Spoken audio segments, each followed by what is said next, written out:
one is, if it is true, might be the most dangerous and deadly reality any of us have ever heard of. How many of you heard the term geoengineering? Right. It's literally the altering of our skies, the altering of the air we breathe. You poison the water, you go somewhere else to find water. You poison food, you go somewhere else to find food. Where do you go if the air is poisoned? There is no way to go. This is it. Yeah, what you're breathing right now, that's it. There's no replacement. This is it, right here. And all of us have noticed, I'm sure all of you here have noticed, how many of you remember the skies at night, maybe 10, 15 years ago, when you could see stars everywhere? 20 years ago, the sky was lit up like a Christmas tree with stars. You ever notice that anymore? That it's not like that? It's not like that anymore. How many of you have seen the planes flying and someone says, oh, it's a contrail or it's a chemtrail, but whatever they call it, you see the trail staying. And then it spreads. And it's kind of milky. Remember how clouds were when we were kids? They were nice big pillows? Like really nice and soft? They don't look like that anymore, do they? Something's definitely going on there. A lot of people say it's a load of BS. Maybe it's the 34th conspiracy theory that turned out to be true. But until that day comes, you need to at least be made aware that a lot of people in this country are saying, look up. Something is different, something is wrong, and you need to take notice of it. Our next speaker is someone who can tell you firsthand about this. Her name is Kristen Meghan, and it's taken her a lot of guts to come here and speak what she has to say, so give her a big hand.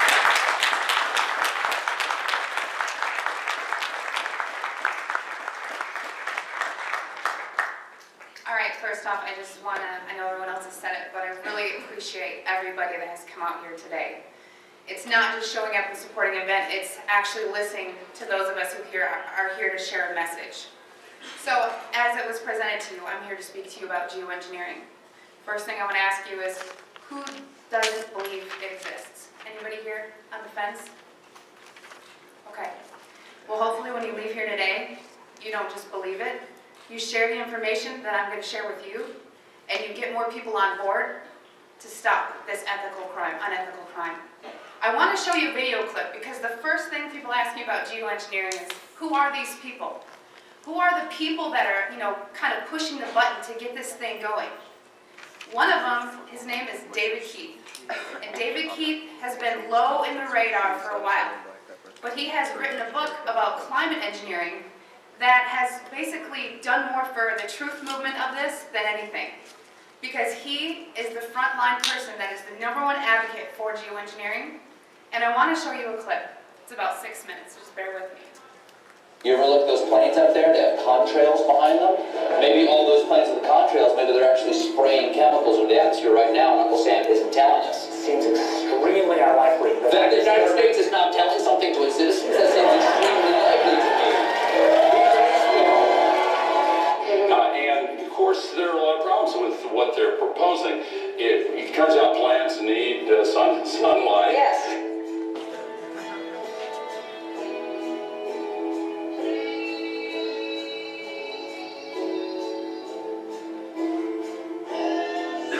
Have you gotten some grief for suggesting this?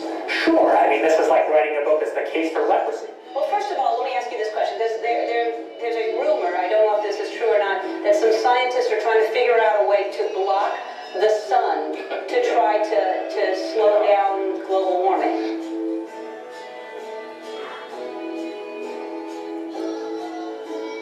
Could an individual start this? In practice, only a country. Okay. What about a man in like a hollowed out volcano with henchmen who occasionally shakes his fist at the sky and says, "They said I was a fool at Harvard. Who's the fool now?" It's all things considered. considered from NPR West. I'm Arun Roth. If scientists get the calculations wrong, it could be catastrophic for life on Earth. Or what if the technology got into the wrong hands? Couldn't someone shoot poison into the atmosphere? Well, people are terrified about talking about this because they're scared that it will prevent us cutting emissions. Right, and also that it's sulfuric acid. You're burying the lead. Is there any possible way this could come back to bite us in the ass? You put another kind of pollution, sulfur dioxide, up to orbit, cover the atmosphere. The sky won't be really blue in the way it is now anymore. Blanketing the earth in sulfuric acid, because I'm all for it. This is the all-chocolate dinner. I still get to have my CO2, and I just need to spray sulfuric acid all over the earth. Right?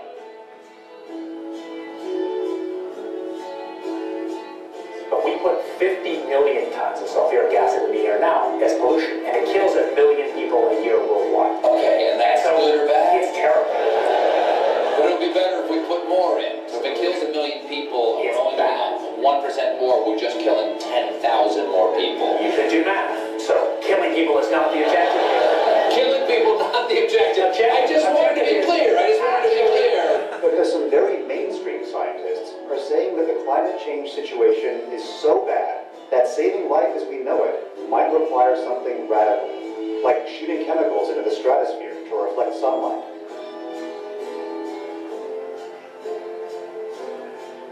This is the kind of stuff I wake up sweating about. Exactly. Well, it's your goddamn idea.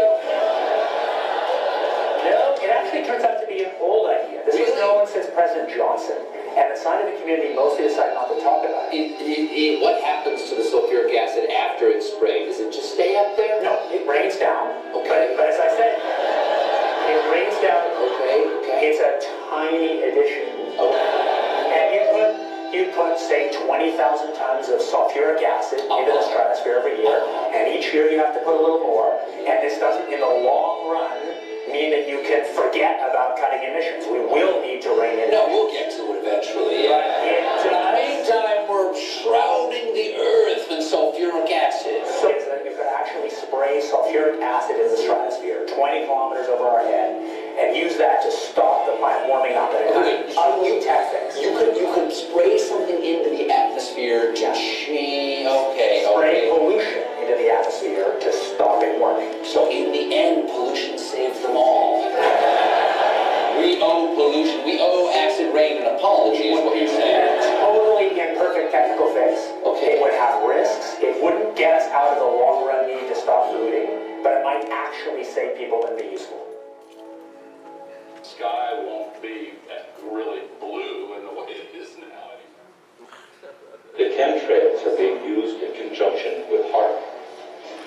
By spraying metal oxides into the air above enemy skies, then directing ELF waves from HARP to heat those metal oxides, the temperature of the sky is raised to more than 100 degrees Fahrenheit, preventing the accumulation of water vapor that would otherwise form clouds and produce rainfall.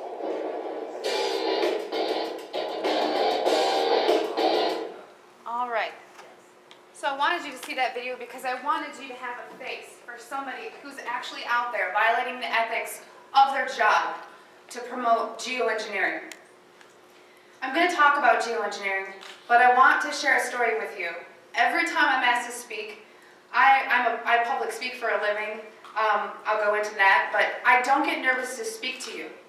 What I get nervous about is not getting emotional telling you my story. Because in 2002, shortly after 9/11, like a lot of military veterans, I raised my right hand and I took an oath to the Constitution to hopefully do something meaningful with my life. 19 years old, unsure what I wanted to do. So I enlisted in the U.S. Air Force. My job in the U.S. Air Force was working in bioenvironmental engineering. So what bioenvironmental engineering is in the Air Force is equivalent to that of the OSHA and the EPA, if you're familiar with that. So we were an embedded liaison to make sure that we were tracking all of the aspects and impacts of the military, meaning what is the military doing and how is it impacting the environment, because we were accountable for that. Being government, we did not get any special treatment. We just couldn't be fined being another federal agency. EPA can, but not OSHA. So from the health side, it was knowing what you do in the Air Force. What does your job entail that is hazardous to your health? And I'm going to give you an example. Let's say that you were an aircraft painter, you were a mechanic. My job would go out to make sure I knew everything that you did, what you were exposed to, and how to mitigate and engineer out those hazards. Because we needed to, one, it's your legal right to be working in a safe and healthful work environment. So throughout 9 years, I worked as an industrial hygienist and an environmental specialist. Actually, there's 2 bases I was at that are called air logistics centers. What does that mean? It's not like a fighter wing, it's not really fun and amazing. What they did is they took aircraft that around every 10 to 15 years, they were required to be dismantled down to the last screw. So that meant every single industrial process you can think about, checking the metal integrity, making sure everything's good to go, or sometimes overhauling equipment. Part of my job in tracking the health hazards was to look at any time someone wanted to buy a chemical, any type of chemical. It was ordered through a system, and in that system, I had to go in there and say, the country we're in, we're not allowed to use this. We need to substitute it out with something a little less hazardous, while also maintaining the integrity for a technical order, meaning for that process, it says you must use, xylene or toluene to do this process. Well, I have to kind of fast forward. I want to say around 2006, I started kind of opening my eyes to how the military wasn't really what I thought it was. And people approached me knowing what I did for a living and said, have you ever heard of chemtrails? Well, I hadn't. And that sparked my interest. So I went online and I looked at chemtrails. I saw a lot of, debunking, a lot of sites that were just kind of calling it a conspiracy theory. And I thought, well, geez, this is what I do for a living. Preventive health, making sure that people are not getting sick, especially in the workplace, and by things that we're doing that can affect, human health and the environment. To summarize it, in an attempt to debunk this conspiracy theory as I thought it was, I didn't debunk it. It literally changed my life. Like I said, this is hard for me because it's not easy standing here and telling my story. One day I was going through that computer system, which if you want to look it up, it's called an Air Force Form 3952. It is the approval of hazardous materials. I was finding tons and tons of large quantities of aluminum, barium, strontium in the forms of oxides and sulphates. And of course I knew that there's industrial processes you may not have heard of, but it's bead blasting, pneumatic sanding, shot peening. There is certain medias that's similar to that is used. However, I had already accounted for that. I would sit and look at this computer system and say, this shop wants to order this paint. I'm going to tie it to a task. We had to know what was being used, why it was being used, tracking it cradle to grave on how we were going to dispose of it to be compliant with OSHA and the EPA. One of the legal requirements in approving these is looking at what used to be called the material safety data sheet. On that sheet, it's going to list the manufacturer. It's going to list some maybe required personal protective equipment that needs to be used or some ways to mitigate the exposures. These electronic MSDSs did not have a manufacturer name. They were very vague. They almost looked to me like somebody had made it and scanned it into the system. So I asked the question, what is this being used for? I never got an answer, so I didn't approve it. And it sat there. And then the heat came down. Why are you behind on your 3952s? Only a select few of us did that. So I started asking questions. And at that point, my demonization began. I made my rank. I was decorated. I was a non-commissioned officer of the quarter. I won lots of awards. I had no reason for anyone to attempt to demonize me. So then I get moved over to the other Air Logistics Center. There's only 2 in the Air Force, which is in Warner Robbins, Georgia. This kind of carried with me. And I thought, you know what? Should I revisit this? Is it worth it? Did I hit something? Maybe it's need to know. I started finding the same things at Robbins Air Force Base. I was now doing some more investigation work. Part of what I did was to use a high volume air sampler to air sample up to, I'd say, a football field in about 10 minutes. I also conducted soil sampling. I thought, you know, if this is real and they are spraying this, it's going to get to the ground. So I conducted air sampling, I conducted soil sampling, and I was getting high levels of these contaminants. When I started asking the question again under a new commander, I never in my life thought I would have somebody look me in the face and tell me, I am questioning you. Is there something wrong with you? You've been looking really depressed lately. You know I can put you under mental evaluation for up to 120 days. Who would take care of your daughter? Because I was divorced at the time. As soon as I heard that, I knew. It validated everything I ever thought. And I thought, I've spent 9 years of my life trying to protect human health, and here we are, violating law after law after law. Just sitting here, instead of protecting the people, we are poisoning the people. And I've never got up so much courage from that fear of being thrown in a cage, because when you're in the military, folks, you're a number. You are a number, and every aspect of your life is controlled. I was so lucky that my enlistment was coming up and I was supposed to re-enlist. I ran and did not look back. And I have been blowing the whistle and shouting ever since. And I left October 27,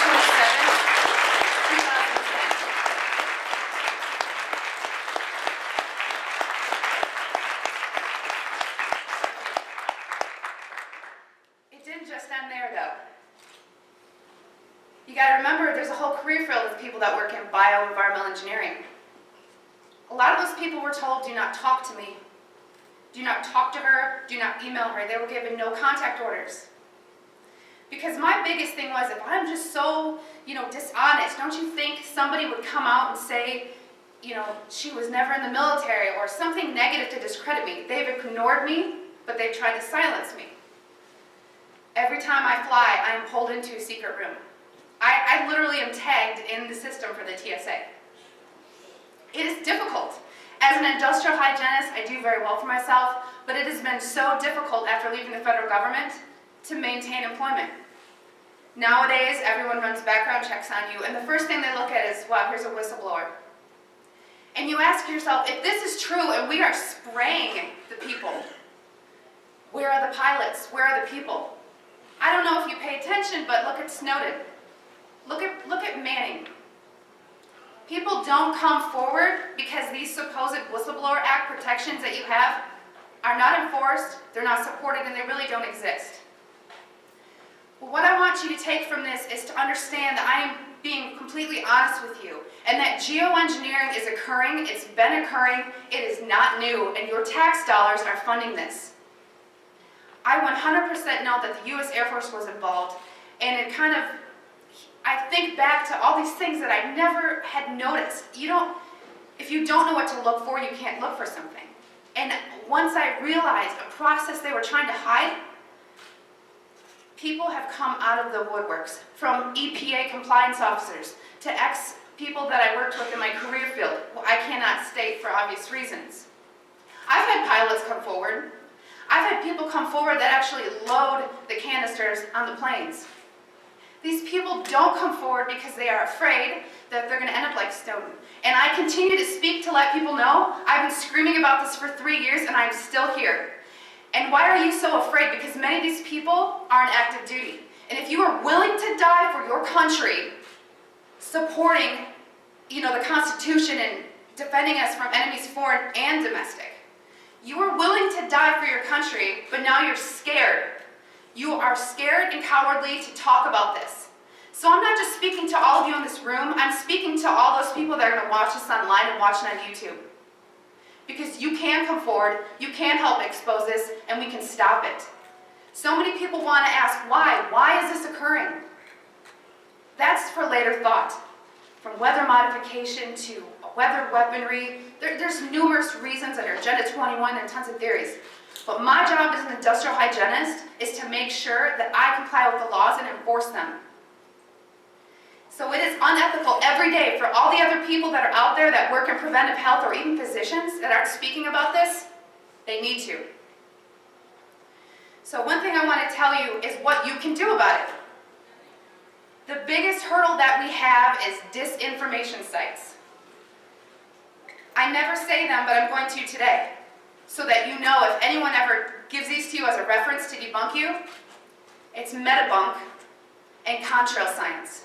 Those are two websites that are ran by a government shill named Mick West. And he is a computer gaming programmer who tries to tell you about persistent contrails. So somebody who isn't even credentialed in chemistry or physics or ecology, none of that, is trying to tell you that you're crazy. Okay? So also on social media, don't just hit the share button. There are links. You have to understand that I have met people who used to be purposeful disinformation trolls, as we call them. These people are paid to pretend that they're you, to get you on board to believe a website or an article, just so that you look so vulnerable. And then later it will be deemed non-credible, and then you look non-credible. So please vet, research. And if you have something to write with, I want you to take down my email. It is Kristen, Kristen, Meghan, Meghan, @gmail.com. And by emailing me, I can give you some information for what I'm about to tell you. If you still don't believe it, or you still want to convince people, there's something you can do.